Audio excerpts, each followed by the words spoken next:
Olá, eu estou aqui para responder algumas das perguntas que pessoas fizeram durante as lives que eu fiz nos canais da Alaya Dúlios, o Viveca, e no canal do Ronald Robson, mas que fizeram no chat, eu não vi durante a conversa. Então vamos lá. Eu vou começar com as perguntas no último live, na live do Ronald. Então, Yeet pergunta: Hegel disse em suas lições sobre Próclo que ele era uma espécie de hierofante universal. Essa observação é ainda válida historicamente? De fato, eu não lembrava que Hegel citava isso, mas se ele cita, ele está citando a biografia que Marino escreveu de Próclo, em que Marino diz que Próclo dizia que o filósofo era um hierofante do mundo todo e que por isso ele deveria honrar deuses de todos os povos e não só cultuar a maneira de um ou outro povo. Marino diz isso no contexto de falar que ele observava vários calendários religiosos e que também que ele escrevia hinos não só aos deuses gregos, mas também a deuses de outros panteões. Então, sim, é algo que tem uma fonte antiga falando sobre isso. Anfithemes pergunta: Boa noite. Então, não há distinção entre a unidade e as unidades? Cada unidade por si mesma é uma unidade primária? Se for possível comentar um pouco mais, seria ótimo. Então, é complicado. Há certamente uma distinção. A unidade primária é simplesmente o que é ser uno, mas enquanto cada uma das unidades divinas que existe por si só, ela sempre vai providenciar a unidade para algum ser específico, né? algum ser universal específico, né? Então, há unidades que constituem o intelecto, né? a providência. Há unidades que constituem o que é ser uma alma, há unidades que constituem a estrutura do mundo físico e por aí vai. Então todas elas são incorporadas de alguma maneira, mas a unidade primária não é incorporada de maneira alguma. Porém, há afirmações que cada unidade é primária em todos os sentidos, e daí não há realmente em Próclo um bom relato de como as várias unidades viriam da unidade primária. O que temos apenas é um relato de como todas as coisas, incluindo as unidades, vêm da unidade primária. Ou dito de outra maneira, se pensarmos que o Deus, né, um Deus específico como o Sol, né, não é apenas a unidade, mas é a unidade incorporada, no caso do Sol, incorporada por uma certa providência, né, a ordem do ano, uma certa alma, né, a alma do Sol e um corpo, o corpo solar que vemos luminoso. Daí nós podemos traçar uma distinção entre a unidade por si só e o Deus, que seria a unidade com os incorporantes. E daí, nesse caso, podemos dizer que talvez a unidade seja a causa de todos os deuses, né? Então, as unidades incorporadas, né? Enquanto incorporadas. Mas que não existe em Próclo alguma espécie de explicação de como as unidades por si só viriam da unidade em si. Essa é a melhor pergunta que eu sou capaz de dar no momento.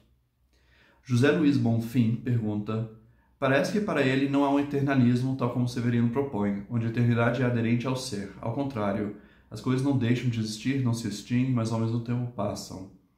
Então, a filosofia do Severino é algo que eu realmente quero entrar, até porque o Ilan Ben-Suzan, aqui de Brasília, fala muito dele, e fala de uma maneira que me parece bastante interessante, especialmente sua diagnose de o que é niilismo. Agora, então, eu não sei o background da pergunta, mas pelo que o José Luiz explica, de fato, existe uma distinção aqui entre eternidade e ser, ou aion e on, né? Porque aion, Próclo segue aquela análise aristotélica, né? De aion, vem de aion, sempre ser, sempre sendo.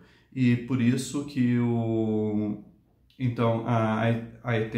aion é a presença absoluta, e é algo mais restrito que o on, que seria simplesmente a presença, porque ele engloba apenas aquelas coisas que sempre estão no presente.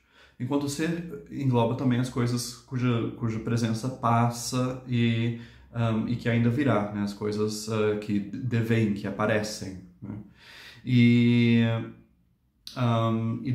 dessa maneira temos uma diferença aqui entre aion e on. Eu não sei exatamente como isso bate com o Severino, mas é algo que eu espero poder responder de maneira melhor no futuro breve. José Luiz Bonfim pergunta ainda: a simultaneidade na relatividade geral tem a ver com como Proclo vê o evento? Então, a simultaneidade é um assunto importante para Proclo, mas ele não tem a resposta de Einstein. Né? Então, Einstein acaba definindo simultaneidade por meio do mecanismo pelo qual a gente pode verificar que duas coisas acontecem ao mesmo tempo. Proclo acredita que existe realmente um agora que engloba tudo que acontece no mundo, independente das nossas habilidades de verificar isso. E ele fundamenta isso no fato de que o mundo é um organismo. Como ele é todo um organismo, existe um processo que acontece em todas as partes do mundo, que é a vida do cosmos. E que isso daí estabelece conexões simpáticas entre diferentes coisas no cosmos, as várias simpatias entre as coisas do céu e da terra, mas também entre coisas terrestres. E então é uma outra resposta ao problema da simultaneidade, que é aquele que desagou na teoria da relatividade. Mas o que é importante é que, de fato, para Proclo já era importante estabelecer qual era o fundamento de podermos falar de um agora universal, né? Como explicar a simultaneidade. Então essas foram as perguntas que encontrei no chat da live com o Robson. Vamos agora para o chat do canal Viveca. Então, uma primeira pergunta diz: olá, gostaria de já fazer duas perguntas para o Antônio. Quais as razões para traduzir bem como valor? E existem filósofos atuais que se baseiam no politismo proclino?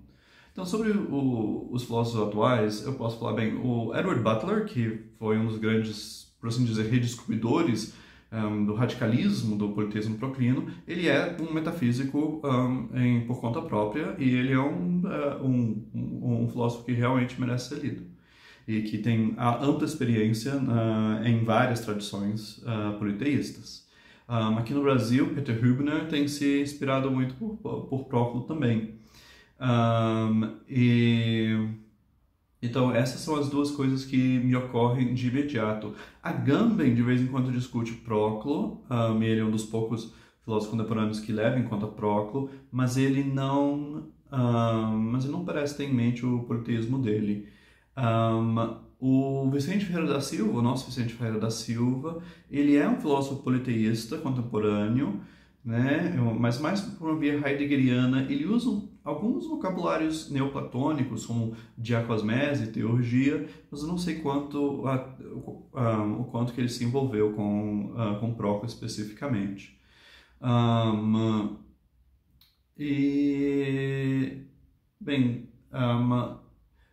Você encontra coisas bem semelhantes que ecoam o politeísmo proclino, mas mais uma clave heideggeriana também no estudo de Atolano sobre a teogonia de Hesíodo. Eu até me refiro a ele no meu comentário, mas de fato eu acho que o politeísmo de Proclo não foi recebido bastante ainda na filosofia contemporânea, e é uma das razões pelas quais eu traduzi esse texto. E sobre essas razões para traduzir bem como valor, eu acho que eu falei disso na live, mas vou repetir só. Então, a ideia é basicamente que para Proclo, o ponto não é que o mundo seja moralmente ideal, por ser fundamentado no agathon, mas porque ele mas a ideia é que deve existir todos os tipos de valor. E ele até, então, dá uma justificação para a necessária existência do mal. Ele acha, de fato, que todo mal é uma perversão de um bem, mas isso é um tipo de existência parasitária, mas mesmo assim existe. Então, por exemplo, ele acha que é preciso que haja todos os tipos de vícios, é preciso que haja estupradores e tiranos e,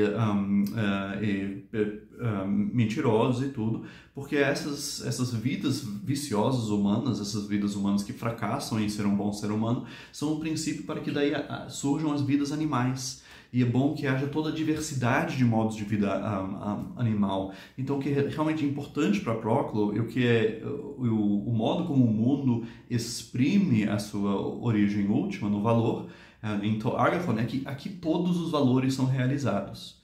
E, bem, daí eu entro em mais detalhes no meu livro, mas isso são só algumas das razões. O próprio Peter Hübner estava assistindo a live no canal da Alaia, ele pediu que eu falasse um pouco sobre as Ênadas. Bem, eu já respondi aqui a pergunta de Anfithemis, então eu acho que isso cobre, eu sempre fico grato de mais perguntas do Peter. Cristiano Lemos comentou, não foi uma pergunta, ele fala almas irmãs, o eu que é nós e o nós que é eu. Então, isso deve ter sido provocado pelo meu comentário à tese plotiniana de almas irmãs, né? Então, Plotino pensava que nós cuidado com a palavra nós, que a nossa alma, né, a alma que dá vida a nós indivíduos humanos, as almas que dão vida a nós indivíduos humanos, são ele estavam no mesmo nível, segundo Plotino, a alma do mundo. E Proclo rejeita isso, ele acha que nós derivamos de alguma maneira da alma do mundo, que a alma do mundo é cheia de potências. Dessas potências derivam primeiro as almas cósmicas, as almas das esferas celestes e as almas dos elementos e das coisas universais, e daí dessas almas das esferas celestes provém daí as almas mais particulares, primeiro dos espíritos, e daí até chegar nos nós, num processo de crescente refinação e articulação, para que, enfim, cada um de nós, na verdade, é como se fosse um instrumento para realizar alguma potência da alma cósmica. E nesse sentido, existe uma comunidade das almas, mas ela é mais, por assim dizer, hierárquica aqui em Plotino, só para explicar essa questão. Anfithemis assistiu também a essa live e pergunta: você pensa em traduzir os comentários dos diálogos de Platão? Eu espero que sim, mas eu não sei quando que vai acontecer isso. Eu não acho que vai ser a minha próxima tradução, embora eu já comecei a traduzir parte do comentário ao diálogo do Timeu.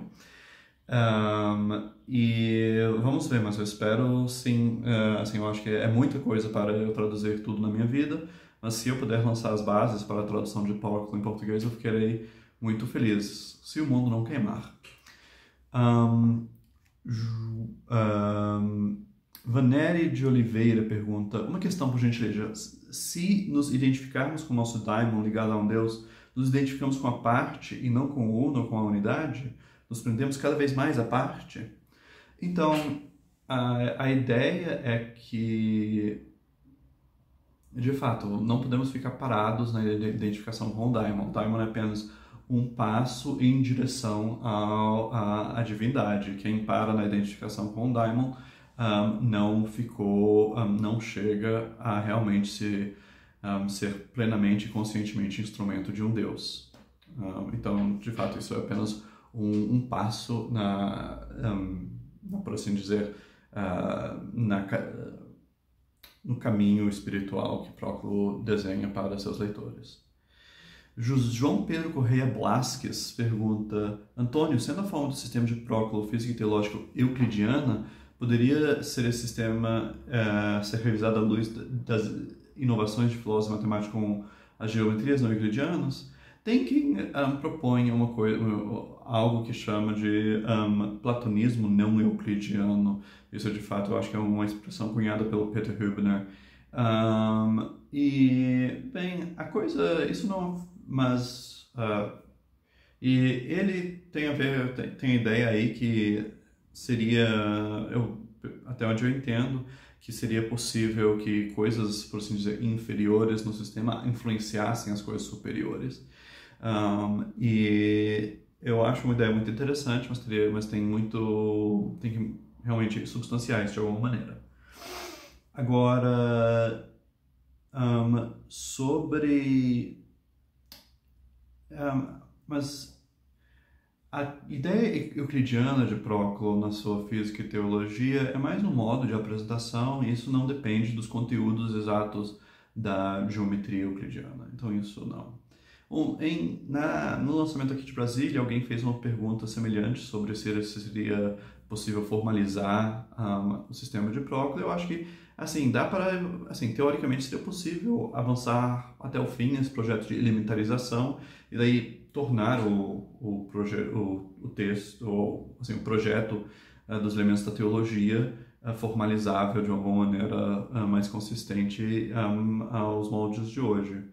Mas sim, eu acho que isso é uma possibilidade. Jazzy pergunta: o padrão que é expresso, que existe na natureza e no DNA, o número de ouro, é a marca do demiurgo ou projeção de pleroma? Estou divagando um pouco. Não sei. Então, tudo tem seu próprio plano ou padrão para Proclo, o que ele chama o número da coisa. E ele acha que o demiurgo é responsável, por assim dizer, pelo plano geral do mundo, mas daí que os deuses inferiores ao demiurgo são responsáveis por especificar esse plano geral em números e padrões cada vez mais específicos. Então, isso seria. Anfithemis, de novo. Uma pergunta: qual é o status das enas em relação à unidade na metafísica de Proclo? Ok, eu já vi essa pergunta. Vanério de Oliveira: como podemos nos sentir unidade sem que nos perdemos na multiplicidade? Proclo sugere uma tropozoés, uma forma de levar a vida? Ele sugere sim, ele fala disso, especialmente o comentário ao Alcibiades, seria assim o diálogo mais relevante às questões éticas dele, embora eles sempre voltem nos diálogos, nos comentários. E também ele tem aqueles livros sobre a providência, livre-arbítrio, tocam nisso também, e também temos a biografia feita por Marino, é uma espécie de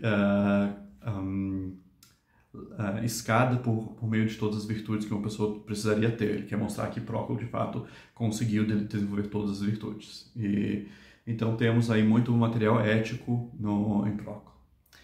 Portal Espiritualidade pergunta: acho que Proclo considera dois aspectos do veículo, imortal, feito pelo demiurgo, e outro inferior, criado a partir de elementos, que deveria ser expurgado. Isso está correto, e pode até considerar o nosso corpo, que a gente vive, sente ele, toca nele, como um terceiro veículo, que também naturalmente morre. Eu tenho algumas pesquisas sobre isso, e eu talvez faça um vídeo, alguma coisa sobre isso em breve. Por fim, João Pedro Corrêa Blasquez de novo pergunta sobre qual seria a filosofia da matemática dos neoplatônicos. Então, para Proclo, as entidades matemáticas existem como conceitos, né, e conceitos inatos dentro da alma, e que a alma, por assim dizer, objetifica quando ela faz matemática, quando ela estuda, e objetifica dentro da imaginação, como, por exemplo, no caso da geometria. Essa objetificação, de vez em quando você vê a tradução projeção, probolé, né? E projeção é assim mais uma transliteração do que um calque, do que uma tradução. Eu prefiro objetificação. Essa ideia de probolé é você pôr um objeto na sua frente e ele se torna objeto, você é sujeito de conhecimento. Agora, então, eles não acham que os objetos matemáticos têm o mesmo estatuto, por exemplo, que as realidades universais, como o homem universal, o amor universal, mas que eles são incorpóreos, sim, eles não dependem de sua existência em qualquer corpo. A matemática até tem uma função purificadora na filosofia de Proclo, de nos ensinar que somos almas, que temos conhecimentos inatos, que por assim temos uma atividade independente do corpo. E eu acho que as geometrias não euclidianas não põem grandes problemas para eles, mas seria algo que alguém precisaria pesquisar mais. E é isso, as perguntas que eu pesquei lá dos chats. Eu espero que tenha sido útil, e um abraço. E, por fim, Lembrando que o curso começa 6 de outubro. Quem quiser pode entrar no meu site, antoniofilosofo.com. Se vocês quiserem entrar diretamente no lugar para se matricular no curso, antoniofilosofo.com/cursos/elementos. E você vai conseguir se matricular lá, tá bom?